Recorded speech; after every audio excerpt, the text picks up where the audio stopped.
գտել եմ առողջ լինելու եւ գեղեցիկ կազմվածք ունենալու անվճար տարբերակ։ Վազում եմ։ Լուրջ, դուրս ես գալի փողոց վազում ես։ Չէ, դա չի օգնի։ Որտեղից գիտես, դու փորձել ես։ Ասում են դա ոչ մի բանի չի օգնում ընդհանրապես։ Պետք է դեղեր խմել, բժշկի գնալ։ Այս սուխը լավ էլ մեծ էս կտրտում բորշի մեջ։ Ինձ ճիշտ ասած այտենց դուր ա գալի, հեշտ է ու արագ։ Կողոմբն էլ էս լավ մեծ կտրտում։ Դե ինձ sense դուր ա գալիս եփում ես, հետո մանրանում ա։ Ես գազերը չեմ ճարքում, ես ուղղակի կտրտում եմ։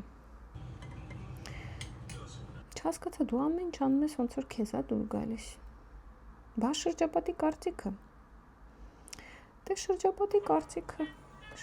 կարծիքն է, բայց բորշը դու ես ուտել։ Կյանքում լինում են շատ հազվադեպ պահեր, երբ հայտնվում է մարդ, ոչ թե պարզապես մարդ, այլ իսկական ուսուցիչ։ Ու հենց այդտեղ կարևոր է հասկանալ, որ բոլորին պետք չի լսել, բայց եթե դու պատրաստ ես, եթե դու ազնվորեն ապրում ես, սովորում ես, աճում ես, քեզ անպայման կհանդիպի այդ մարդը, ում խոսքերը կընկնեն ուղիղ սրտիդ մեջ։ Այդ մարդու բառը ընդմիշտ կփոխի դեպի լավը քո կյանքը։ Ամենակարևորը կարողանալ ճանաչել այդ մարդուն ու չկորցնել այդ պահը։